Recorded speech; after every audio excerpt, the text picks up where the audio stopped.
प्यारी साथ संगत जी, प्यार से कहिए धन निरंकार जी। साथ संगत एक परिचय होता है, एक प्राप्ति होती है।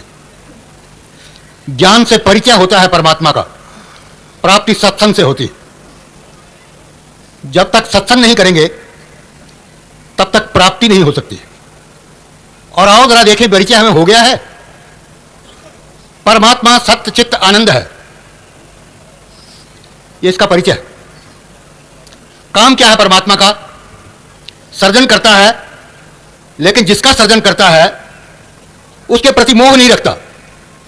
पालन करता है, जिसका पालन करता है उसके प्रति अहंकार पैदा नहीं करता। लय करता है, जिसका लय करता है उसके प्रति शोक नहीं करता। फिर और इसका क्या काम है?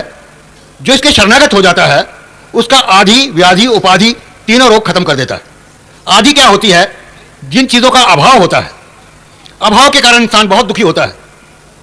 तो जब यह ज्ञान मिलता है, जो कुछ देवे सो कुछ खाके शुक्र मनाना सीखिए, अभाव से इंसान तृप्ति महसूस करता है। दूसरी होती है व्याधि, जो हमारे कर्मानुसार कुछ रोग हमें लग जाते हैं, उनको व्याधि कहते हैं। एक तीसरी तकलीफ है, वो उपाधि की है। वो तकलीफ किसी की दी हुई नहीं, अपनी तरफ से पैदा की होती है, स्वभाव के कारण। मैं एक मिसाल अर्ज कर रहा हूं कि एक सास के लिए कड़ी बना के दी गई, बहुत पसंद आती थी सास को कड़ी। जब कड़ी सामने आई उसमें मिर्च ज्यादा थी, बड़ी तेजी से बोली, बहू इधर आओ, ये क्या बनाया है? मिर्च गलती से ज्यादा पड़ गई, क्षमा करना। अगले दिन उसने फिर सब्जी बनाई, वो उसको बहुत पसंद आ गई। पसंद आया, फिर जोर से पुकारा, बहू इधर आ, आज क्या गलती हुई? कल ऐसी क्यों नहीं बनाई थी? अब जिसका स्वभाव लड़ने का है उसमें कोई ना कोई बहाना तो निकाल ही लेना है। तो ये दातार तीनों किस्म के रोग खत्म करता है। अब जरा प्रकृति से परिचय करें। परिवर्तन प्रकृति का स्वभाव है और क्रिया इसका काम है। इसमें परिवर्तन होता ही रहता है। जितने हमारे रिश्तेदार आज बैठे हैं, इन सब में परिवर्तन होता आया है। जो आज हमारे रिश्तेदार हैं, 50 साल पहले वो हमारे रिश्तेदार नहीं थे, और 50 साल बाद भी वो हमारे रिश्तेदार नहीं रहेंगे। लेकिन निरंकार में कभी परिवर्तन नहीं होता। इसके साथ जो हमारा रिश्ता है वो युगों युगों का है, कल्पों कल्पों का है, आदि का है, और अंत तक रहेगा। इसमें कभी फर्क आता नहीं। अब प्रकृति और परमात्मा के बीच का मैं फर्क अर्ज करना चाह रहा हूं। प्रकृति को कोई पूरा पकड़ नहीं सकता। आज तक कोई पैदा नहीं हुआ जो पूरी की पूरी प्रकृति को गिरफ्त में ले ले। और परमात्मा किसी के अधूरा पकड़ में आया नहीं। इतने लोग बैठे, कोई कहे कि मुझे तो निरंकार अधूरा ही दिखाया गया। परमात्मा मिलता है तो पूरा ही मिलता है। फिर प्रकृति में परिवर्तन होता रहता है, परमात्मा में परिवर्तन नहीं होता। प्रकृति को कोई पकड़ नहीं सकता, परमात्मा को कोई छोड़ नहीं सकता। हर साल बॉम्बे में एक वर्ल्ड की कॉन्फ्रेंस होती है हेल्थ की, बड़ी दुनिया भर में हलचल है। उसमें भारत के सभी संस्थाओं के लोग आते हैं कि भाई ये रोग क्यों खड़े हो गए हैं, कैसे 2000 साल तक सब लोगों को रोग मुक्त किया जाए। तो उसमें अनेक प्रकार के लोग आते हैं, कोई ज्ञान योग वाले, कोई कर्म योग वाले, कोई भक्ति योग वाले। तो जब दास खड़ा हुआ तो कहने लगे, आप कौन से योग की बात करेंगे? मैंने कहा, मेरे बाबा ने अखंड योग सिखाया है, जिसमें वियोग का कोई प्रश्न ही नहीं पैदा होता। एक बार योग हो गया फिर वियोग नहीं हो सकता।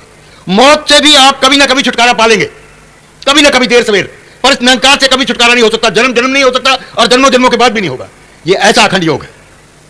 फिर साथ संगत, कुछ जो सदगुरु के चरणों में गुर सीखे हैं वो कुछ आपके चरणों में रख रहा हूं।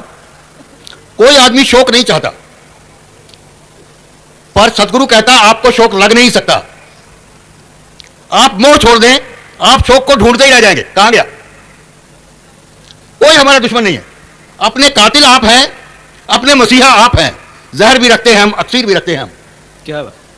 दुख सुख, मन की अनुकूलता सुख है, मन की प्रतिकूलता दुख है। और सदगुरु के शरणागति आने में न सुख है न दुख है, केवल आनंद है, जिसमें कभी परिवर्तन नहीं होता। और कैसे दुखी होते हम? साथ संगत, एक मेले में एक बुढ़िया आई तो दर्पण की एक दुकान थी लगी हुई। दुकान उठाने का वक्त हो गया था, मेला खत्म हो रहा था। तो वह हर एक दर्पण को उठाए, ऐसे झाड़े, शक्ल देके रख दे। कहने कि भाई कोई अच्छा सा दर्पण दिखा। उसने कहा, ये ले लो। कितने का है? 25 रुपए का। उसको झाड़ा, पूछा, 25 रुपए बहुत महंगा है। ये ले लो, 20 का है, बहुत महंगा है। ये 5 का है, बहुत महंगा है। आखिर कहा, ये लो 2 रुपए का। उसको भी उसने झाड़ा, ले लो, ये बहुत सस्ता है। 2 रुपए का, बहुत महंगा है। माई तेने लेना भी है कि नहीं? अरे मैं कोई आज से नहीं आ रही, मैं 40 साल से आ रही इस मेले में। 40 साल पहले मैंने एक दर्पण लिया था 1.5 आने का, इतनी सुंदर दिखाई देती थी। और ये अब 40 साल के बाद तू 2 रुपए का कह रहा है, इसमें तो शक्ल ही ठीक दिखाई नहीं दे रही। मुझे बेकल श्रद्धी जी की एक लाइन याद आ गई कि धूल चेहरे पे है मगर है दोस्त आईना साफ कर रहे हैं हम। आईने का कोई कसूर नहीं है, ये तो प्रकृति है, तू आप तेरी शक्ल बिगड़ गई है इसलिए आईना तेरे को खराब लग रहा है। और साथ में जब जब हमको लगता है कि कोई सामने वाला हमको दुख दे रहा है, सदगुरु कहता है सामने वाला आपको कोई दुख नहीं दे सकता, किसी की ताकत ही नहीं कि आपको कोई दुख दे। दुख होने का कारण कुछ और है। हमारे सामने पिक्चर देखते हैं हम, पर्दा लगा होता है, पर्दा तो तटस्थ है, उसको कुछ करना धरना नहीं है, लेकिन पीछे एक प्रोजेक्टर होता है, उस प्रोजेक्टर में जैसी फिल्म चल रही होती है पर्दे पर वही आती है। अगर हमारे अंदर ईर्ष्या की फिल्म चल रही है, हमारे अंदर द्वेष की फिल्म चल रही है, तो हमको सामने वाले में वही प्रतिफलन होता दिखाई देता है। और महापुरुषों, कपड़े बदल लेने से कुछ होने वाला नहीं। कोई श्वेतांबर हो जाए, कोई पीतांबर हो जाए, कोई दिगंबर हो जाए, कोई नीलांबर हो जाए, अंबर से क्या होना है? अंदर का जब तक प्रोजेक्टर नहीं बदलेगा तब तक फिल्म सही नहीं आएगी। और सदगुरु के हम इसीलिए धन्यवादी हैं कि इसने हमारे जन्मदिन की ऐसी हिट फिल्म चली हुई थी। कोई फिल्में तो 52 हफ्ते, 40 हफ्ते, 50 हफ्ते, 100 हफ्ते चलती है, ये तो फिल्म जन्मदिन की चल रही थी और इसने ये बदल दिया है और प्रोजेक्टर ही चेंज कर दिया है। ये इसकी कृपा है। साथ संगत जी।